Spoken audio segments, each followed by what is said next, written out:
Hello and welcome to the Einride presentation, the challenges of electrifying heavy-duty truck transport. And I would like to start with a video which is quite nicely explaining what we are doing.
So you see, we don't only use autonomous trucks. One day the marketing department will just replace me by AI and do everything via video, but I still have the right to talk. So what is Einride? We started in 2016 and we are coming from this beast that you see here on the top left, our autonomous truck.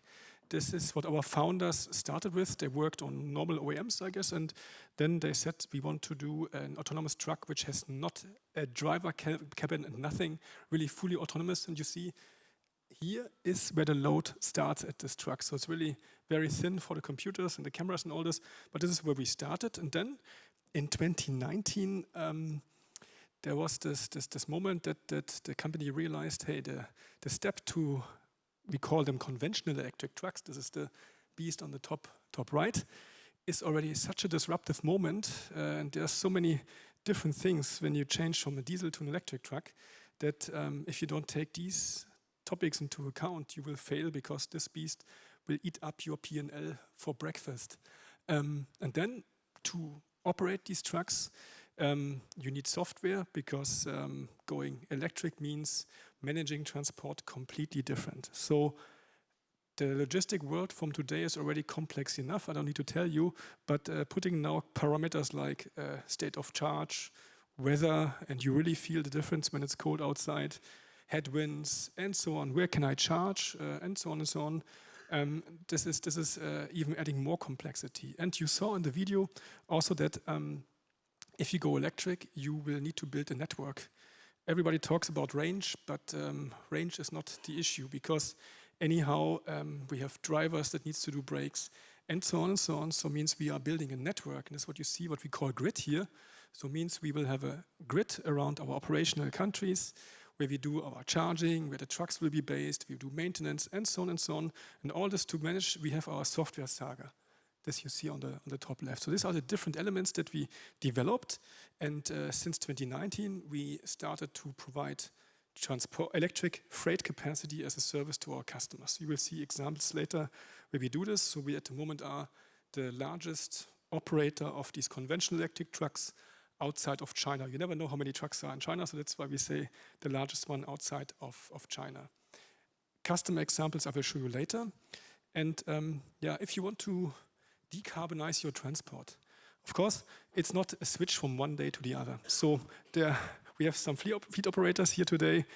Of course, they have a few hundred trucks running. So of course, HVO is a good choice to short-term reduce your carbon emissions. We are lucky, we only deploy electric trucks, so we start in this green dot that you see upstairs. And there you can see here on the x-axis you see the cost compared to diesels. This is 100% diesel cost, and here it gets more and more expensive.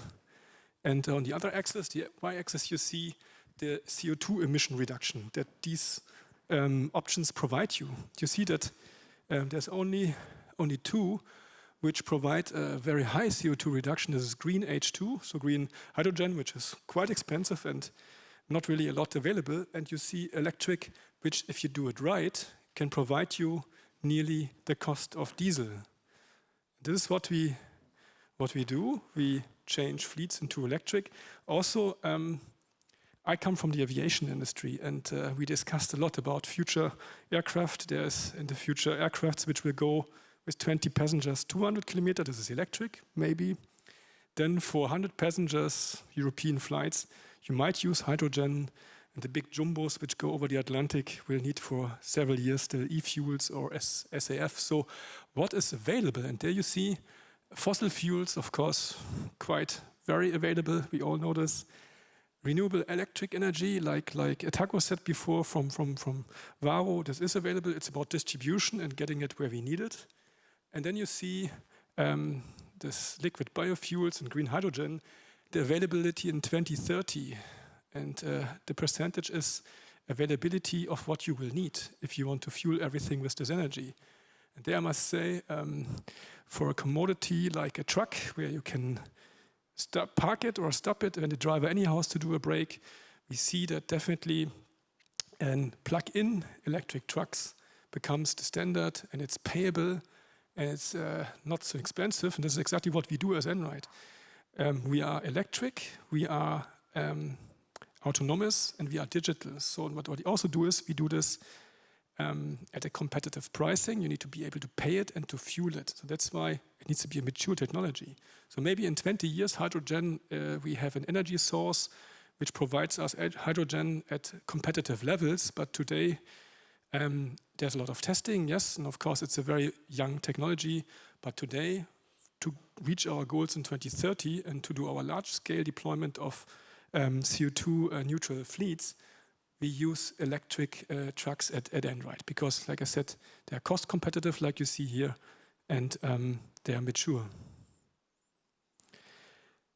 If you then want to go electric, it's not just that you just buy the truck. We had several examples. Even we have carriers in our network that bought trucks and then they found out, oh, this is expensive and I don't use it so often. So they integrated it into our fleet. Because you need to look at, like I said before in the session, 40% of all trucks in Europe can be replaced by electric trucks. You just need to find these 40%. And how we do this? We use our data. So all our trucks that we buy send all their data not only to Daimler and Scania, they also send it to us. And then we analyze these data, so we know exactly how they behave in different weather conditions, different topographies, state of charge, and depending on the age of the truck and all this. And then we look at, okay, what fleet do we have? And we have all the OEMs, so we compare them, and they are sometimes very different. And we have our database, which is growing every day. And then we have a solution development team. Tom is here, for example, from our Amsterdam team. And they look at these data, and when we have a new customer or a potential customer, we receive their transport data, their transport demand, and then we analyze, okay, where does it make sense to do electric trucks today on short term? So what is directly implementable? I'll show you some examples later. And what is more complex? And it's also not that you just look at, okay, today I want an electric truck, so what's the cost per kilometer or per tour? And you compare it to the diesel price from today. This is what very often happens to me, and I say to my potential customers, your diesel price of today is for me interesting like the newspaper 3 weeks ago, because we need to talk total cost of ownership over the next 5 years. And there will be some surprises for diesel operators in the taxation and in the cost of the commodity and so on and so on. So diesel will become very expensive over the next 5 years. So to identify the short-term potential where you can do it today, and very often charging is the topic. So where can I install charging very quickly? Where do I need it on the flow? But also which truck can I use? We operate already up to 27 tons payload, so heavy beer. And therefore, of course, the batteries are heavy. So there are a lot of parameters we have to take into account if you want to start such a flow, all these data we have. And then we look, we first need high density routes. So these trucks needs to go, drive, minimum 2 shifts a day. Otherwise, the fixed costs are so high, it's just burning money. So it needs to drive because the energy cost, diesel versus electric, is a very small amount. So in a diesel truck, normally 35 to 40% is the cost of the energy. If you have an e-truck, it's 25 to 10%, depending on the case. So that's why the more you drive, the better the business case is. And then, of course, you need predictable volumes. So you need these volumes over the full year. You cannot just buy this truck, run it a few months, and then if there's a low season, you park it. Again, it eats a lot of money. So it means high density flows, high density routes, which are utilizing the truck. And then of course predictable, like I said, no seasonality.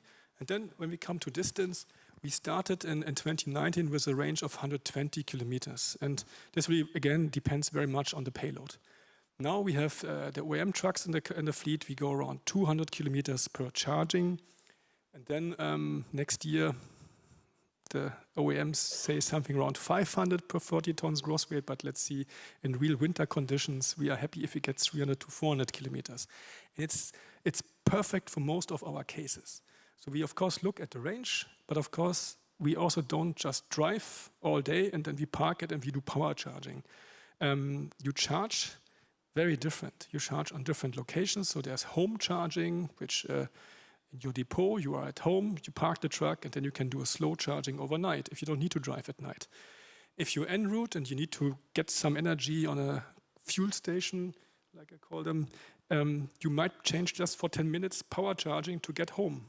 And then, of course, and our customers at their distribution centers, during loading and unloading of the truck, you can charge if there's a charging station, charging location, to get enough energy again to get back to your next destination. So you normally don't charge a truck fully empty and fully 100%. Anyhow, you need to stay in the range of the battery conditions. And this is also what we manage with our software again, to stay in the current guarantee conditions of these batteries. Because I always say these trucks are driving batteries from a cost perspective. So these 4 elements we check with the customers, and then we see, okay, where do we, let's skip this slide here, this is just what our customers have as an option. But then we look at, okay, what still going electric, going sustainable, the discussion is always about cost, price. It's always about how much is the cost per trip, how much is my transport cost. This is what you have in transport. Unfortunately, it's a commodity. Everybody's used to do a yearly tender and margin. Here it's about cost. So of course, utilization, getting competitive transport cost for our customers. But of course, we are here at Lean and Green. So this is green, but lean means our first goal is not to electrify. Our first goal is to keep the transport and logistics of our customers stable and to run the logistics and do the transition for them, but make sure that their goods are at the time when they need them at the destination. If there's no beer in the shelf, there's no party. Yeah? That's why reliability, highest priority, changing to electric, and this in an economic way. And how do we do this? Again, not with PDFs, not with Excel. You really need to handle so many parameters, software that you, of course, use to design the case, but also to operate the case. Yes? Yes, please feel free. It's a breakout session.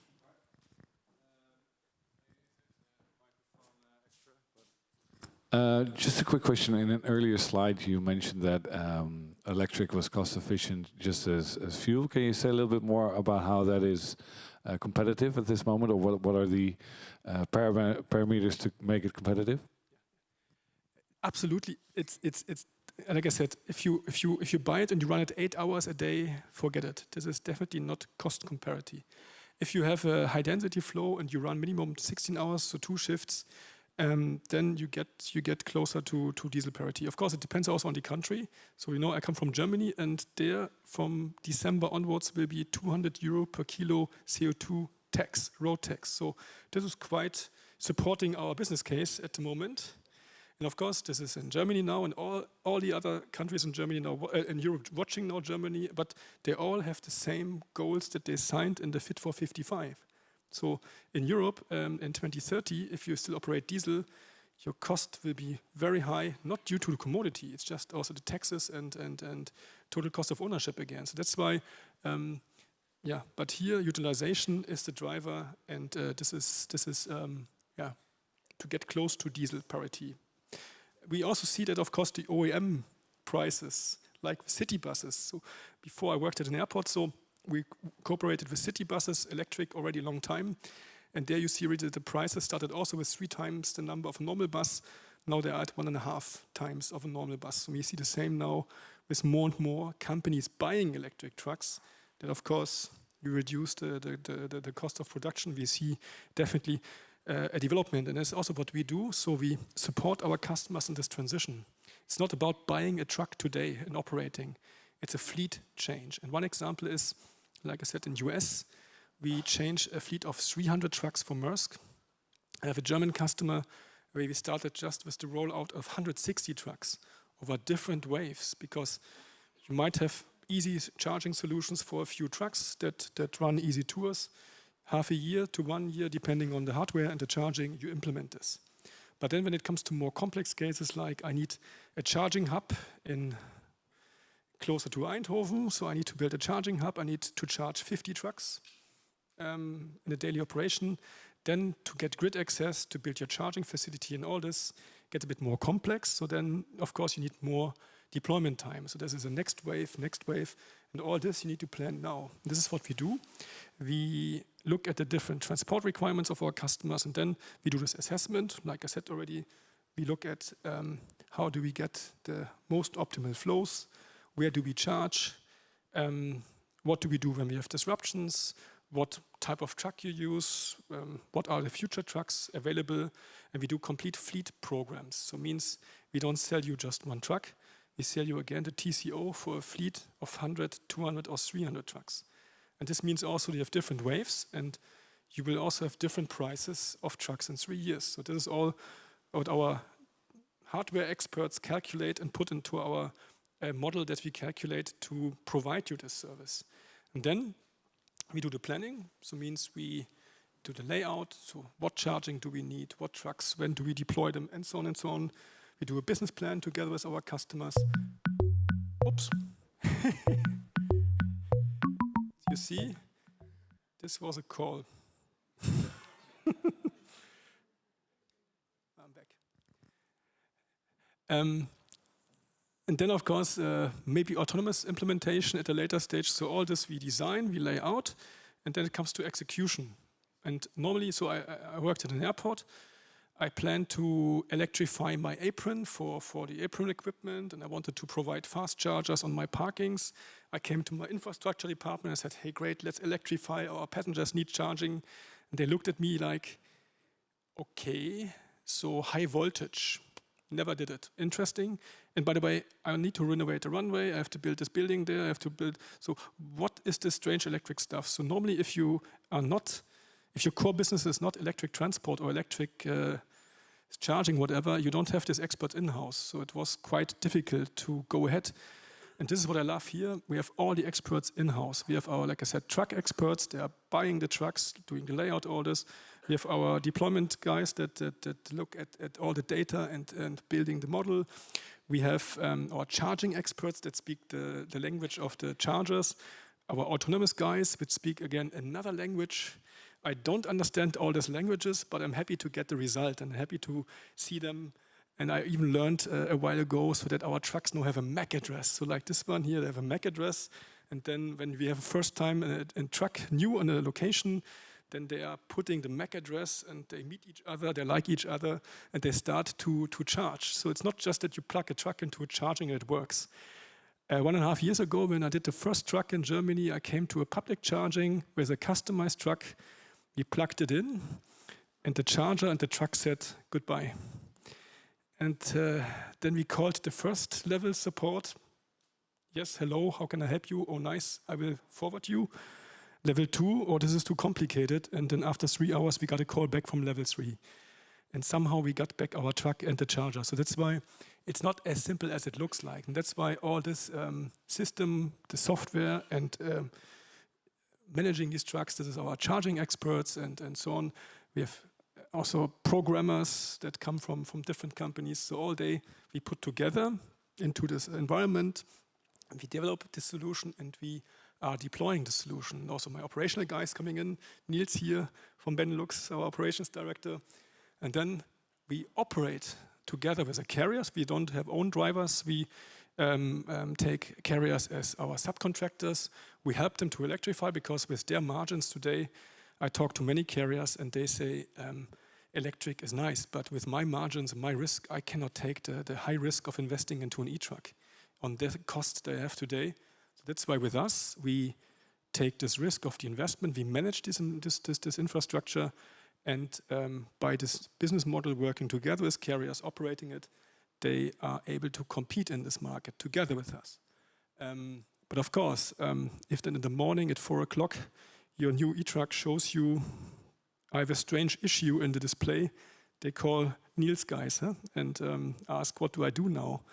And sometimes you have drivers who have fun to drive in power mode, which is also interesting that these trucks even enable power mode. Normally you should have an economic truck driving economically with low consumption, but no, if the driver likes to have fun, he can have fun with 40 tons in his back. So this is of course also using a lot of energy. So you need to train these drivers, you need to look at the daily operation, and all the things you cannot plan will also happen. So all the software and whatever operations is, you do it anyhow in the end, somehow. Right, Niels?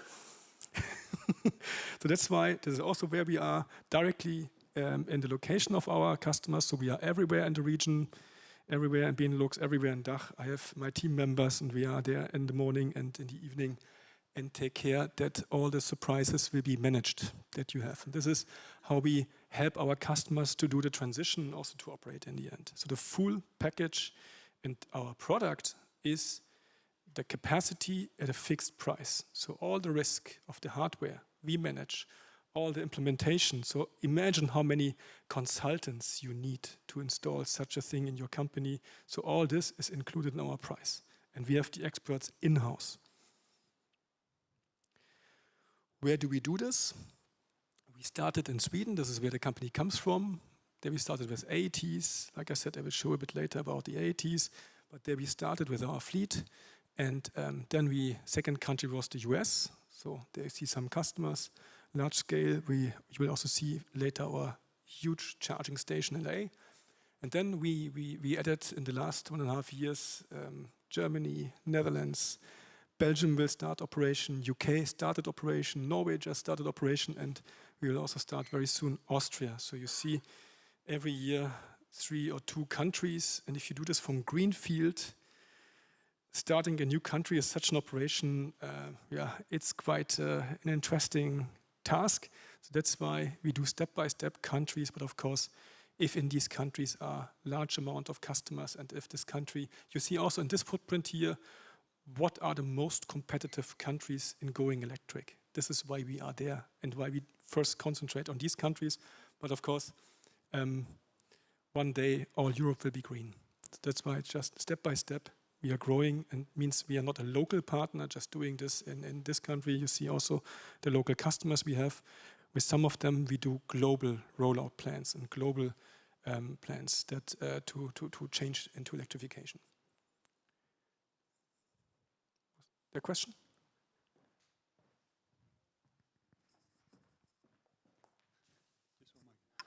Renee, great story. Sorry, I'm near the speaker. Question from my side is, is there any, and if any, what is the largest model shift for your customers? So I see quite some customers here. I think they're all shippers. You are a transporter. So what for these companies is the most impactful? I hear you saying a nice system you will bring, but there might be some impact for them. Like I said, transport is a commodity. So today, most of the shippers are used, some do it long-term with long-term partners. The standard is 1 year tender, less cost, less price every year.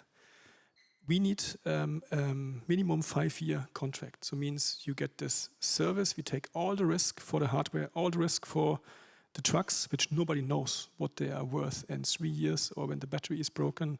We take all this risk, we manage it, but therefore we cannot do it on a 1-year base. So it means longer term contracts, guaranteed volumes. And then we have the discussion, but can we not work with our current carrier? Yes, we can. But if they provide me a competitive offer as my subcontractor. And some of them already realized, wow, you brought us new carrier partners and we are happy to have more in our portfolio. So also there, sometimes nobody likes change, or some people say never change a running system.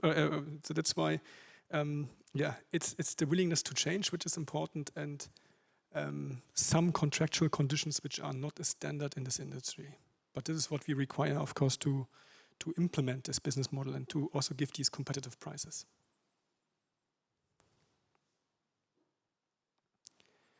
Yeah, then let's do some case studies. So what are we doing? We started with Lidl in Sweden. So here you see also, this was our first generation customized trucks based on a DAF truck. And yeah, these trucks now will have a second life as battery. Like I said, the rest you can anyhow forget from the cost. It's a battery which is driving. But we will use, of course, we exchanged most of them against the next generation of trucks. And there's also our customers sign a transport contract. They don't buy trucks. And whenever we have a reason to change trucks because of reliability, or we can use an older truck better on a different location, we have a more efficient truck for this customer, we manage and we change the fleet. So the customer has also not the risk to buy now a first generation e-truck, which is in 3 years worth nothing, because in 3 years these trucks will look completely different. This technology is changing very fast at the moment. And so we don't sell them trucks, we sell transport. And here you see Lidl is now driving with the newest Scania trucks. So we drive for them with the new Scania trucks. But this is like it started. So in Sweden, in Stockholm. And now we are rolling out to do their full operations in the Stockholm area. Oh, no, the sound. Stockholm area, but also in north of Sweden. So we started with Lidl, and we also operate now with Lidl in Netherlands. So Waddinxveen, our trucks you can see every day reducing emissions and noise in Rotterdam. And yeah, this will continue. Same industry. So grocery reselling is definitely a sweet spot for electrification. The tours, the entry into city centers, especially here in the Netherlands. There are some cities which you will have an issue to enter very soon, already now, with normal emission trucks.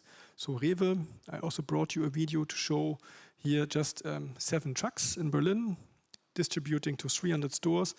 And if you were here before, you know the story. This was the driver which I asked, so how are you? And he said, 3 times a thumbs up in the city as a truck driver. Never happened to me 25 years ago, before in the industry. So let's speak Rewe for itself.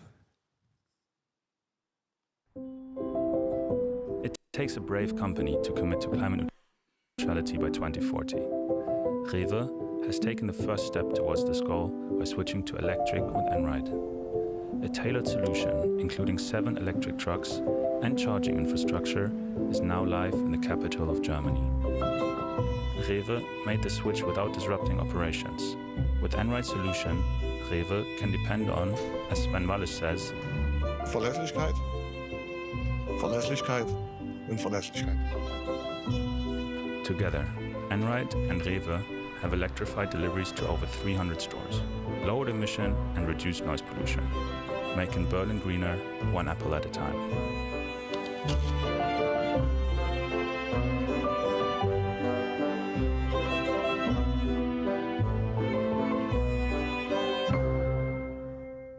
The apple was the idea of our marketing department. You don't want to know how many apples Sven had to eat to get this on video. But does it start again? Yeah, with Sven, we started negotiations, and everybody at Rewe who knows Sven knows he was not pro-electric. He was a typical operations guy, and he needed efficiency and reliability, exactly how, and he means it, like he said. And now everybody at Rewe and even competitors come to Berlin and look at what he's doing, because if we convinced Sven, then I guess we convinced many of the people to change to electric. And he said, for me, it's reliability and cost. You provided me the competitive offer, we do it. Now he became an expert in CO2 emission-free logistics in heavy cities like Berlin. We call it our street fighters. Then I guess in Rotterdam is the same. Huh? So we have quite some interesting incidents which have nothing to do with electric. Huh? But yeah, this business is not easy. Then you see, I love this picture. This dirty container who traveled already 20 times over the the oceans, and then our brand new BYD truck. So this is the US project. Like I said, 300 trucks. from the ports to their shunting stations. So shuttle, high utilization, 40-foot containers. And this the BYD trucks that we use in the US. So in Europe, they are not certified, but in the US, we roll them out every week. So sometimes I see on LinkedIn, oh yeah, we deployed 10 trucks. Amazon made a big advertising. We deployed 10 trucks. This is what we do every week at the moment. 10 trucks every week, up to 300 in the US. It's our largest customer. And yeah, you see a different kind of load containers. Also 6x2s. So in Europe, everybody who is in this business knows you never know what's in the container. So you need, very often you don't need 6x2s, sometimes you need it. And going electric with 6x2s, looking forward to get the first ones in 25.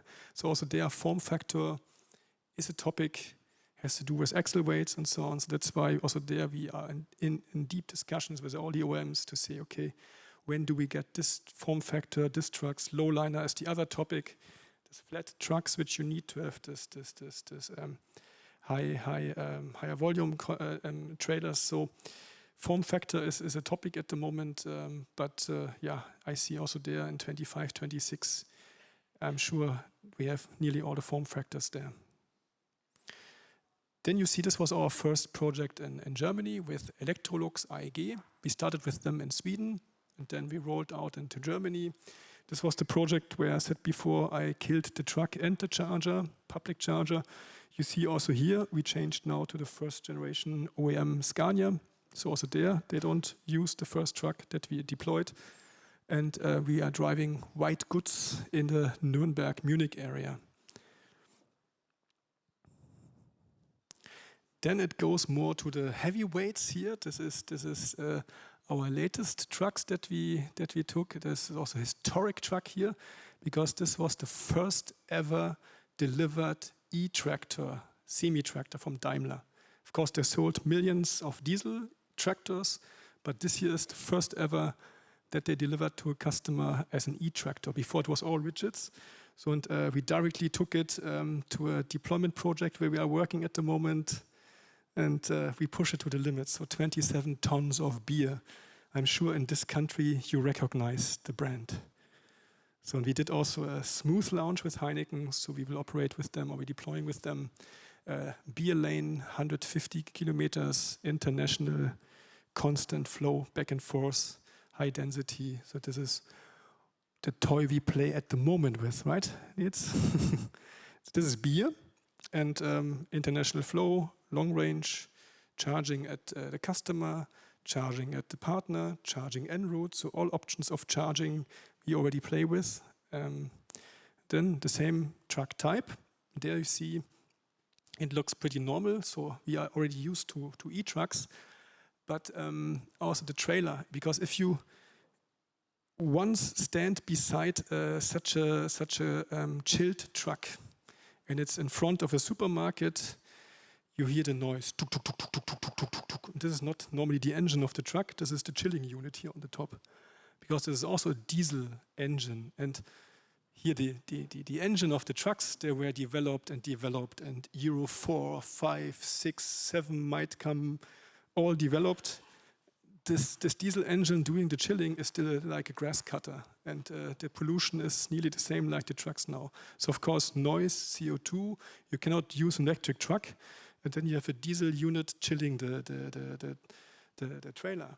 The challenge here is, this is freezed goods. So we have to chill it down to 27, up to 27 minus degrees. If it's now colder or if it's 30 degrees plus.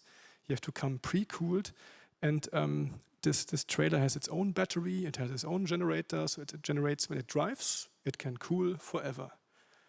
If you are in a traffic jam, or if you are queuing in front of the distribution center of your customer for 3 hours, you start to sweat. Because if once the cooling stops, all the goods are done. When you go out of the temperature range, it's done. So that's why we have the first trailers now in operation. And for now, we delivered all the goods. We are now also collecting again experience with these trucks. And I was happy to see now in the outside area, in the presentation area, that there are now companies putting lighter solar panels on trailers. So I'd asked them directly, can you not put something for these trucks here to get some energy if we are in a traffic jam? So I'm seeing also this developing, that of course we get more than 4 hours at the moment. 4 hours is the time that you have to plug it in somewhere or to drive. If you drive, everything is okay. Traffic jam, not. And but also there, if you operate this trailer in the normal conditions like you are used to with diesel chilling trailers, you will not make it. So also there you need to talk to your customers about processes, you need to talk about the chilling process, you need to talk with the supplier, and then you come to a solution which works. So also there, we don't only have a huge know-how advantage in autonomous trucks, but also in how to run now these 27 minus degrees chilling trailers with e-trucks. And drivers which sometimes, go in full power mode, like they are on diesel trucks. When it comes to charging, so like I said, we don't only operate trucks, we also build the full infrastructure, software. So there was also a great moment now. Recently, a few weeks ago, we started operation of our first LA charging hub, and this again a US dimension. So you see there at the moment, I guess it's somehow 30 trucks which can charge there at the moment at the same time. It will go up to 67 trucks which can charge at the same time. This is US, everything is a bit bigger. Here you see our first European charging station, and this is not an artificial picture, this is a real picture. It has a roof, yes, all the marketing guys like roofs. For me, it needs to be cheap, but okay, it has a roof. And this is in Rosersberg in Stockholm. And of course, this is a nice blueprint of what we will position at locations where we anyhow have a huge weight of our own operation. So it means where we, and this is maybe regarding charging, there's always this discussion, chicken and egg. So who should be first? A charging station? Do we have here energy companies that think about, so, you get asked, so what is the guaranteed volumes? You want to invest in a location, and it can be even Dortmund, it can be Antwerp, so no-brainers. But when it comes to put the money on the table, so what is your guaranteed volume? So that's the chicken. The egg is, me now, I have to deploy 100 trucks in 2 years, and I need next year charging for 50 trucks. So do I sign this without knowing, I get the charging station, or do I wait? This is the egg. So I wait now for the chicken and egg and chicken and egg and chicken and egg. We have the chicken and the egg. So that's why internal, you have still the same discussions, but you can internally discuss this very different. So that's why it's important, of course, also again in these deployment projects, 2 to 3 years in advance to look for locations. And this is also here, it's not about buying trucks. Everybody can buy an electric truck. And then you park it, and again, money goes down the drain. You cannot afford, I guess many of you drive electric cars, and in Germany, it's not that nice like in the Netherlands where you can charge everywhere. So the number of chargers are very limited at highways. Sometimes you arrive at a highway station where you have 1 or 2 chargers and they're occupied. So you have to wait. Okay, I wait half an hour. If you do this every day with such a truck, this is, again, not cost competitive. So that's why you need to pre-plan this, you need to have access to the grid. It means the real challenge is the next 5 years to install the capacity where you need it. First, to get access to the grid when you need it and not in 10 years.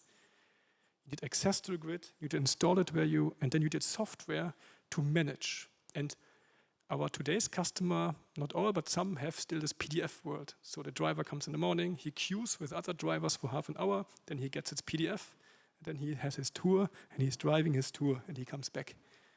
This is the transport world very often today. And of course, these dispo guys, the driver takes the paper and he leaves. The driver doesn't say, oh, if you give me the other tour, I can do more tours today. No, they take the paper and go.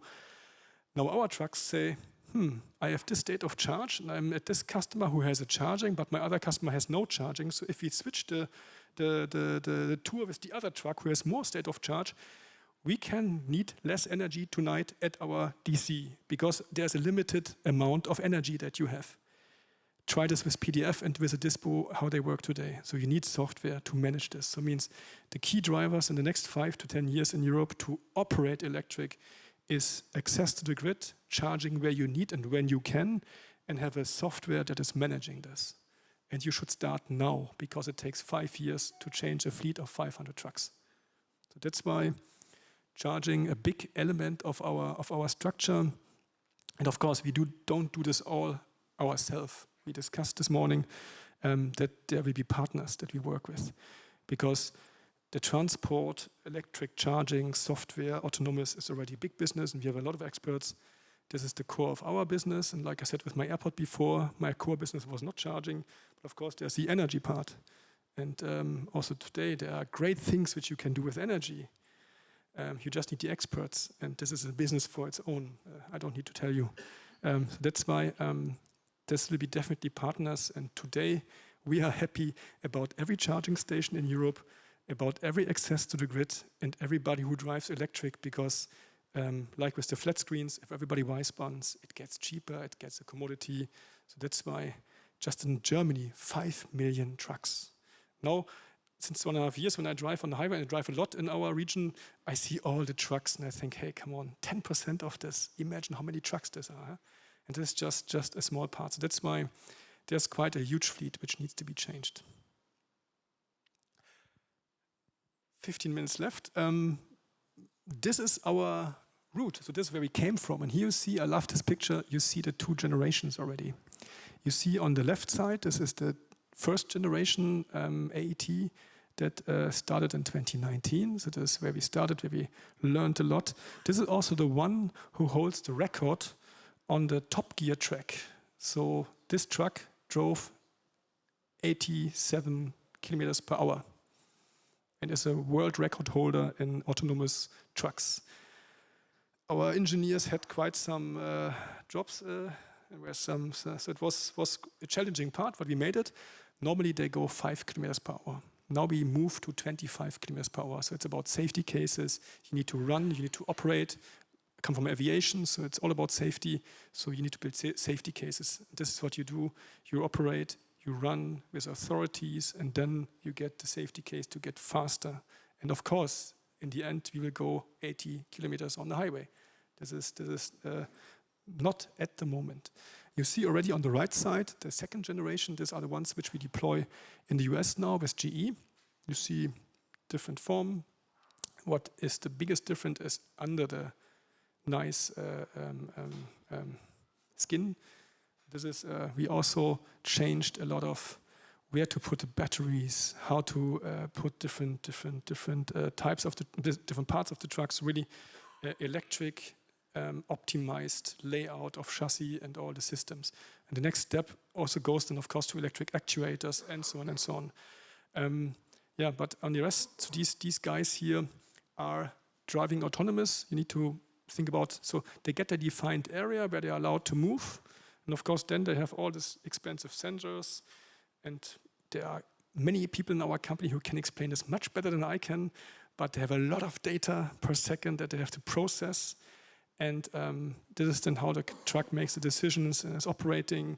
We train them, we learn them, and then AI and whatever. So this is of course our know-how.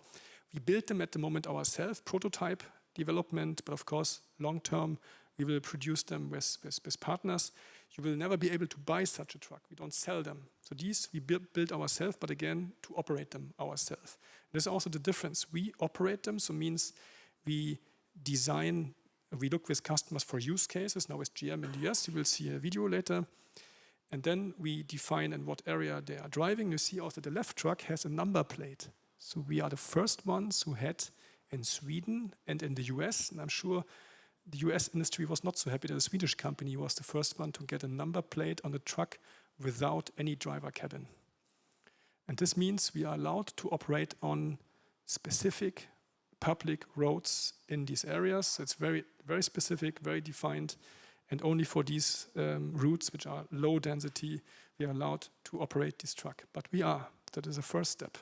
And there's no driver. Of course, there are operators which supervise the truck, but the truck is driving autonomous. And there we develop the case, we define the borders, the limits, and then the truck is operating autonomous on these routes. I guess we have first the picture to show you, and then I will. You can see.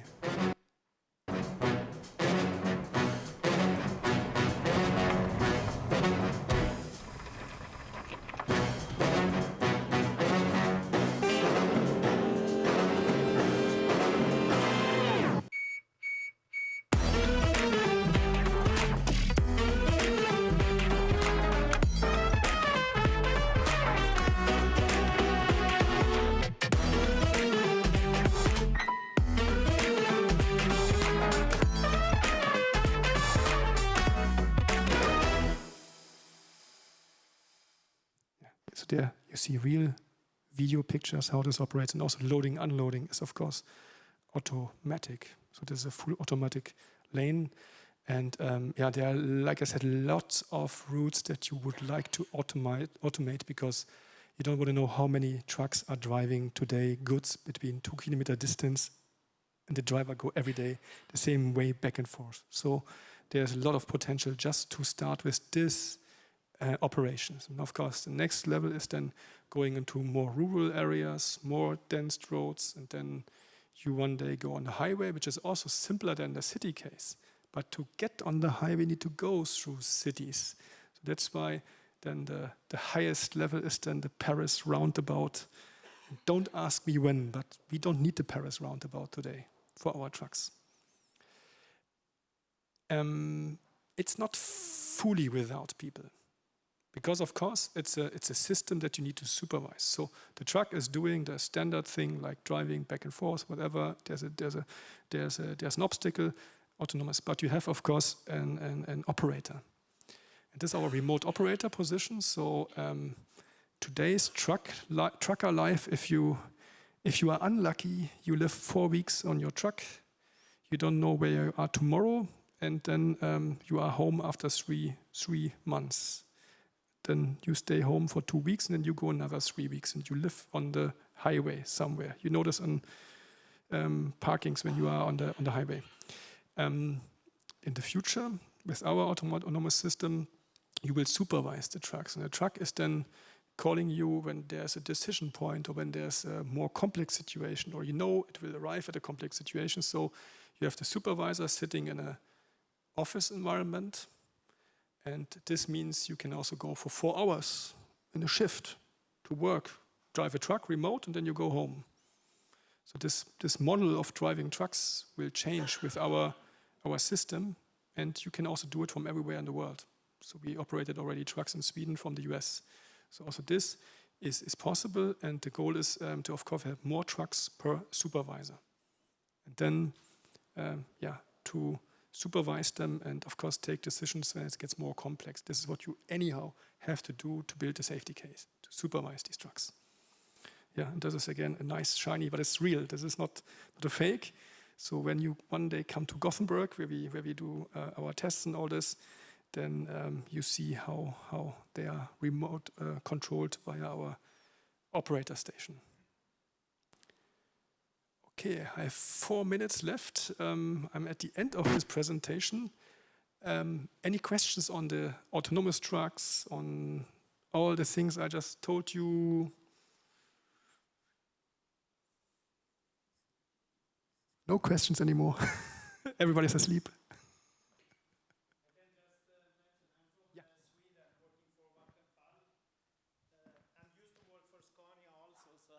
Recognize some of this. Hi everyone, Sami. Hi.